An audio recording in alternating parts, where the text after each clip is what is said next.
Alors voilà, 28 mai 2026, sur un autre secteur dans les Vosges, du front des Vosges de la guerre 14-18, dans les lignes allemandes également. Nous tombons ici sur un poste d'observation. Un poste d'observation d'artillerie blindée aménagé à l'aide d'une guérite réglementaire. Donc il y a ici un rocher, enfin des rochers, avec une espèce de fenêtre. Peut-être, ça pouvait peut-être servir de poste de tir, un soldat embusqué. Et la guérite observatoire, elle est ici à côté. Une guérite escargot.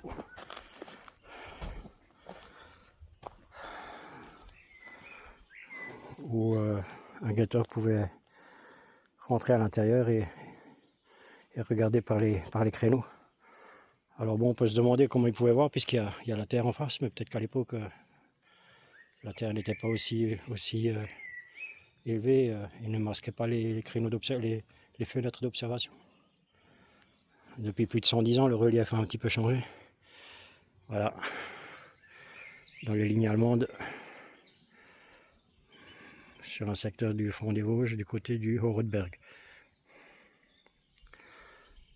Alors voilà, après 15-20 minutes de descente, nous voici arrivés sur un magnifique blocos qui était un PC allemand, un poste de commandement allemand. Une très belle construction en pierre de taille et béton.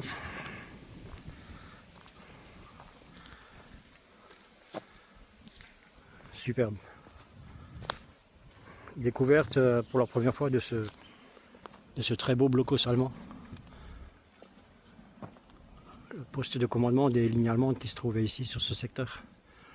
Les positions d'artillerie qui étaient au sommet.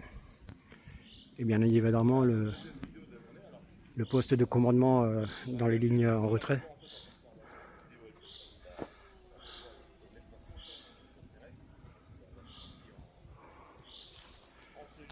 Très belle construction, hein, comme dit, en pierre de taille et renforcée d'une dalle en béton pour le toit. De belles fenêtres avec les hauts un peu arrondis.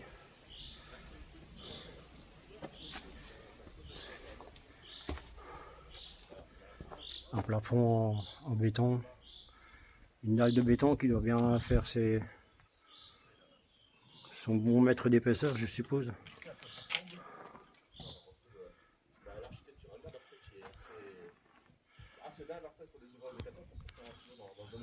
On voit que dans la tradition allemande, hein, le ferraillage du béton armé. On va faire un petit bonjour à Manu. Voilà. Salut Manu. Salut Benoît. Magnifique, magnifique. Ouais, bah attends, c'est que le début après, il y a encore beaucoup de positions à venir, Ouais, tu vois. ouais, je m'en doute. C'est des journées riches. Un très beau vestige, là, un très beau vestige de 14-18 là, que me montre Benoît aujourd'hui. J'étais jamais venu dans ce secteur, hein, je découvre.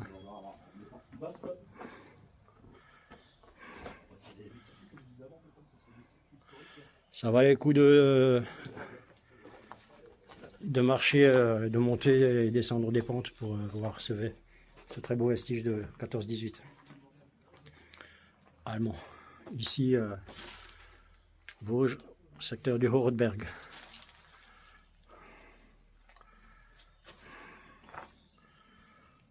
Voilà, une découverte de quelque chose que j'avais encore jamais vu. Comme quoi on en apprend tous les jours et on en découvre tous les jours. Il suffit de se donner la peine d'aller voir. Et franchement, ça valait le coup.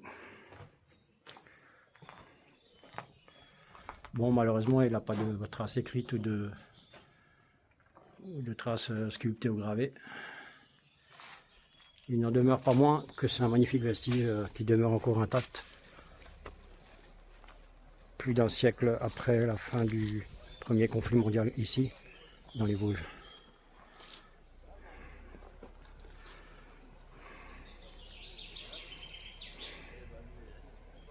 Voilà, après une petite pause casse-croûte d'une heure environ, on a repris la progression vers le cimetière allemand du Bärenstall.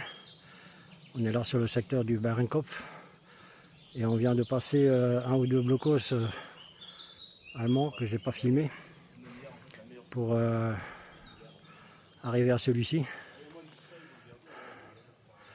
C'est donc tout ça, ce sont les blocos du PC allemand, du poste de commandement allemand, des positions allemandes, des positions que les Allemands tenaient ici au Bernkopf à la Première Guerre mondiale. Alors voilà, une petite surprise plutôt sympa. Voilà, un obus de 75 fiché dans la maçonnerie. Un bel obus de 75 mm fiché dans la maçonnerie de l'ouvrage.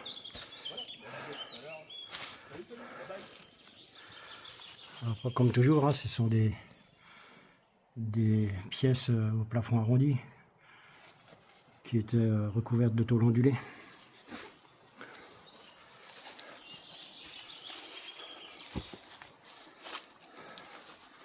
Construction typique des abris allemands et français aussi, évidemment.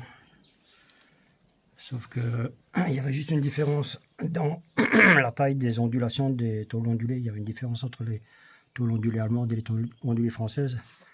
Et c'est cette différence qu'on peut voir si c'est des abris allemands ou des abris français. Bon, ben on continue la grimpette vers le cimetière du Bernstein. C'est parti.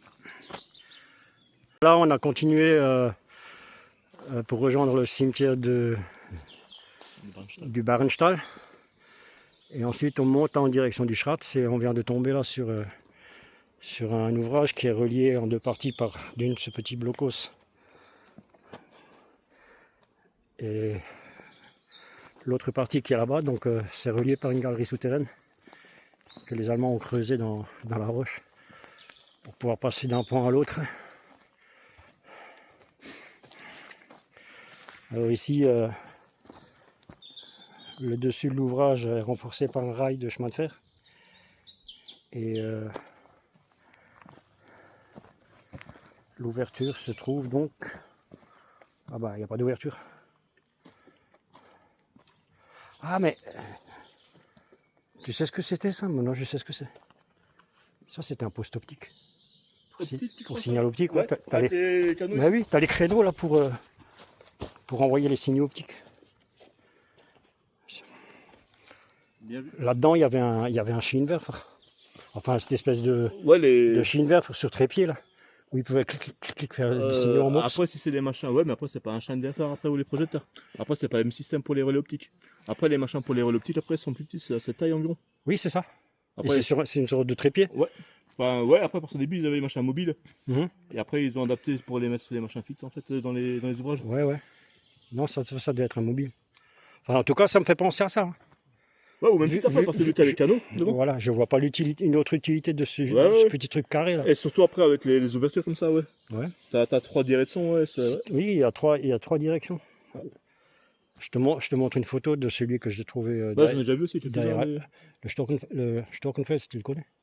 C'est lequel? Il est, je crois, du côté d'Ilfurt. Ah non, là-bas. Dans le Tsungo. À moins que. Mais comme ça me dit rien. Bon, bah, je sais pas, pour moi, c'est un poste optique. C'est un poste où il devait y avoir un projecteur pour signaux optiques. Ça, c'est la disposition des 3 créneaux dans trois directions différentes qui me fait penser à ça. Et le fait que la niche est toute petite, quoi. Je veux dire, je pense pas que c'était un poste de tir pour un fantassin. Pour moi, ça devait être, il devait y avoir un point de relais optique après. Un point de relais optique, un poste optique, ouais, pour envoyer les signaux optiques. On verra ça plus tard. C'est mon opinion, je peux me tromper. Ah non, mais t'as une autre probabilité de raison dans cette vidéo. Alors là, on est au niveau des carrières du Schratz. Et je me trouve ici devant une tranchée allemande faite par les régiments bavarois de la Landwehr Infanterie. Donc je vais suivre la tranchée qui débute ici, alors qui devait se prolonger, hein, mais le terrain a changé depuis un siècle.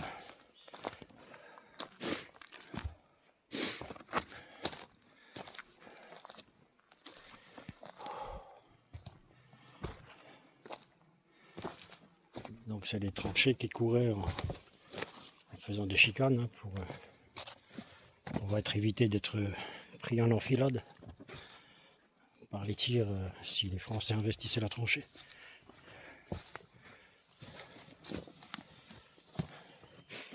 Avec ici des postes d'observation ou des postes de tir, des positions de tir.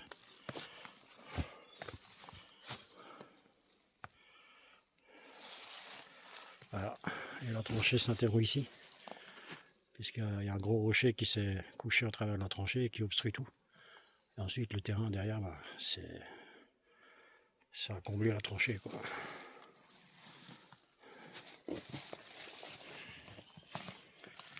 Un très beau vestige de tranchée allemande qui subsiste ici encore, secteur du Lanschkopf, aux carrières du Schratz.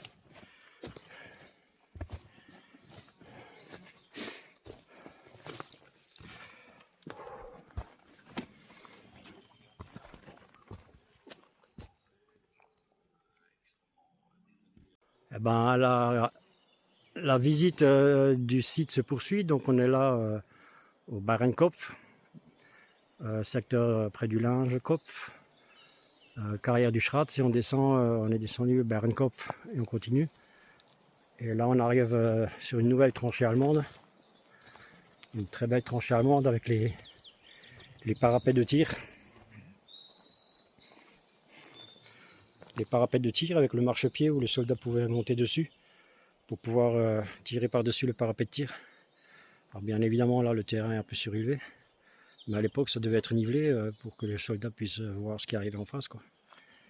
Les niches à munitions pour mettre les chargeurs de balles pour le fantassin.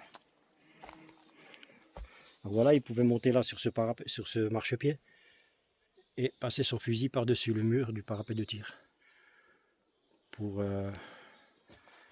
tirer sur les Français si les Français leur donnaient l'assaut, quoi, pour prendre la tranchée.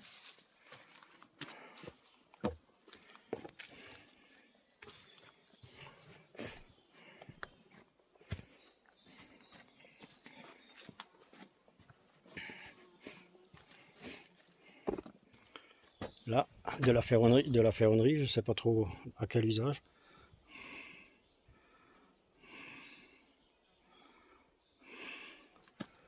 Là aussi une niche à munitions, sans doute pour stocker des caisses de grenades à manche, des caisses de chargeurs de balles.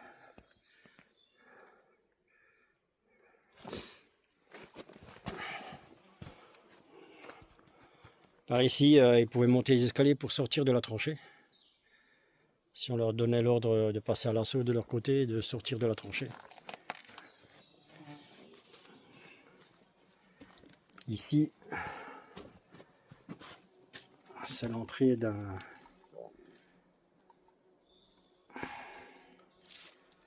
abri peut-être.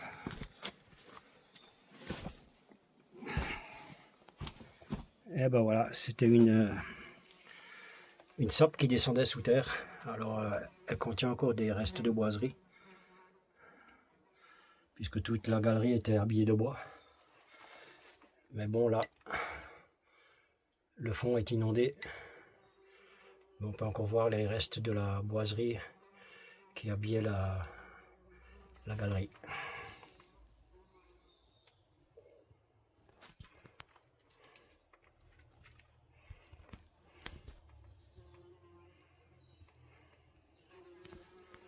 Magnifique, magnifique vestige de la guerre de 14-18 ici dans les Vosges.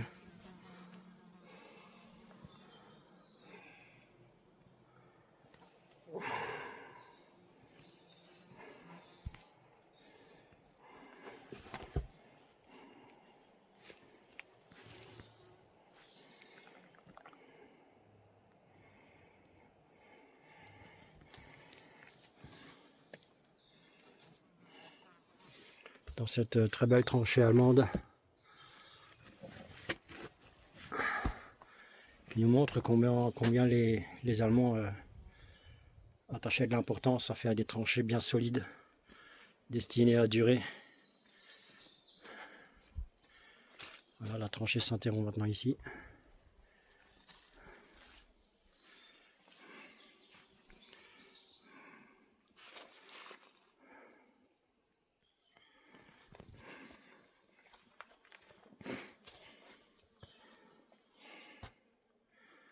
Aujourd'hui, je suis pas très doué pour filmer.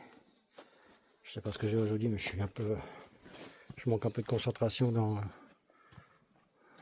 la prise dans mes prises de vue.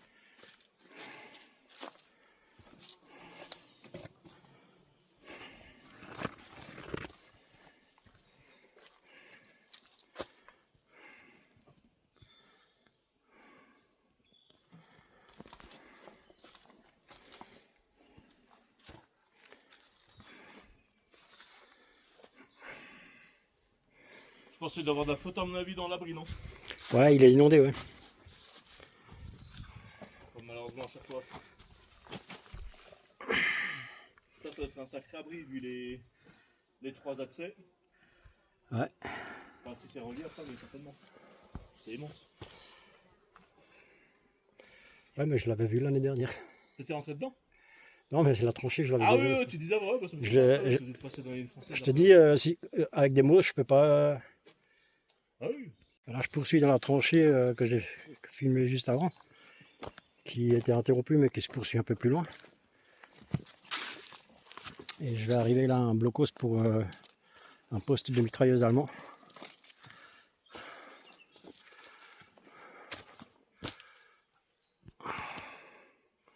Avec ses fenêtres de tir par où les mitrailleuses pointaient pour balayer toute la zone devant lui.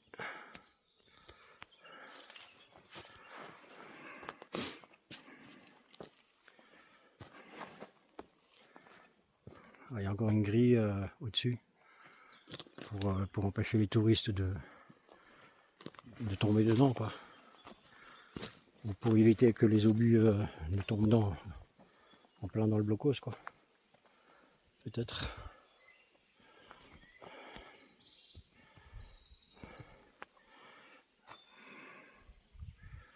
Donc voilà, je suis descendu dans le petit abri de la tranchée. Je viens de descendre par ici. Et là, je vais entrer dans l'abri souterrain, ce qui ressemble à une sape, mais on ne peut pas appeler ça des sapes. Ce sont des abris souterrains que les Allemands ont creusés au marteau-piqueur.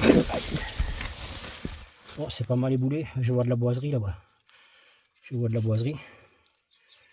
Bon, là je descends plus sur le dos que sur les genoux. Les gros cailloux là, en dessous de moi, ça s'est éboulé déjà. Là.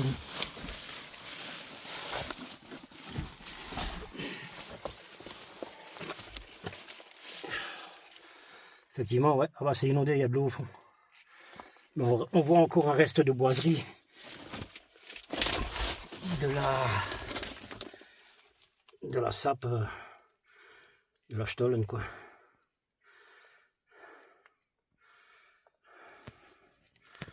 Mais elle est inondée d'eau au fond et il y a de l'eau.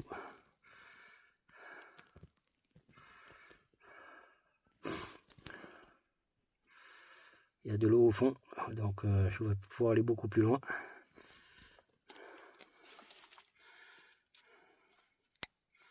Ouais, c'est complètement inondé. Mais c'est sympa, il reste encore de la boiserie, de l'étayage de la galerie.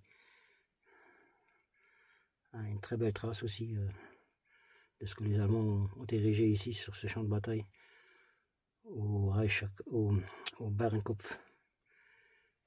Bien, bah, je vais sortir parce que c'est quand même un peu dangereux.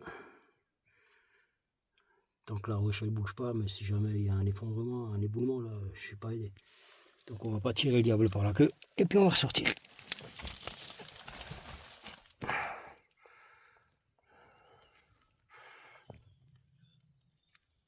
Voilà, on poursuit sur le secteur du Bernkopf. Et on continue à faire des découvertes des positions allemandes et de leurs fortifications. Donc là, on est devant, c'est l'entrée d'une galerie. Ah ouais. C'est ça en fait, c'est une des galeries, enfin la galerie, tout à c'est l'observatoire de Klenkopf, et puis après tu verras, c'est une belle galerie. Bah, je vais aller jeter un œil.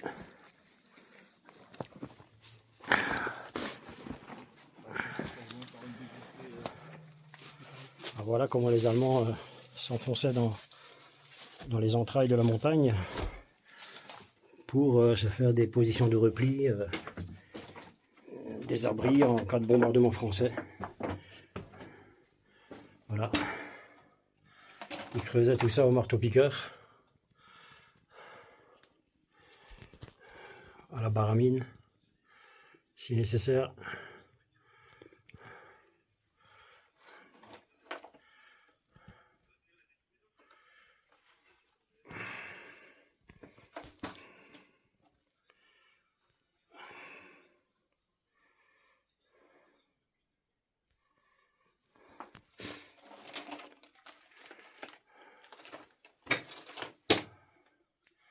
Là, à droite, la galerie est obstruée par les éboulis.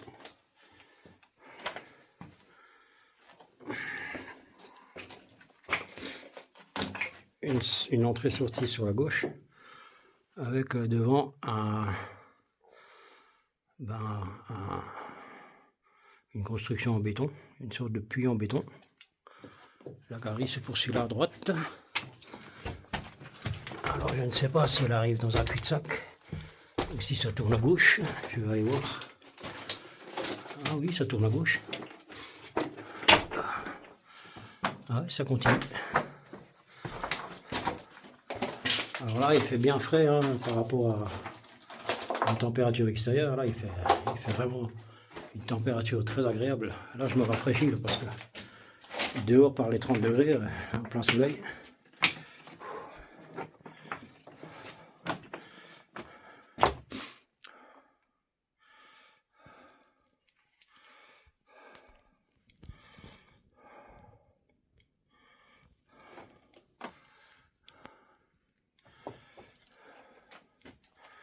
Et la galerie se poursuit par là.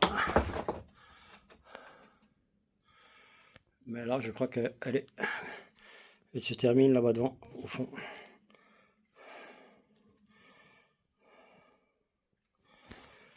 Je crois qu'elle ne va pas plus loin. Ouais, c'est bien ce que je disais. La galerie ne va pas plus loin. Elle est comblée par les éboulis.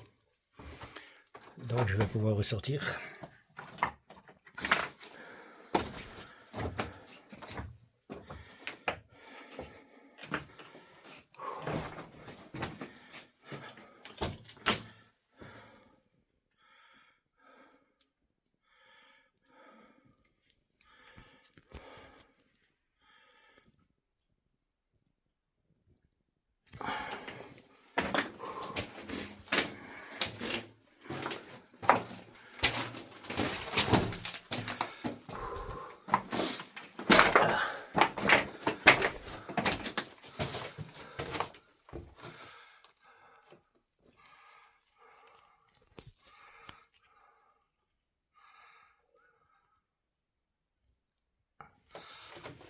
Au.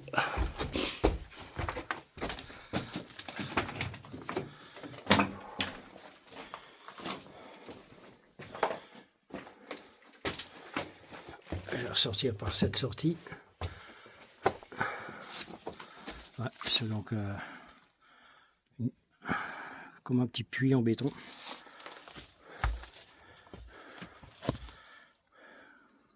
Et me revoilà à l'air libre.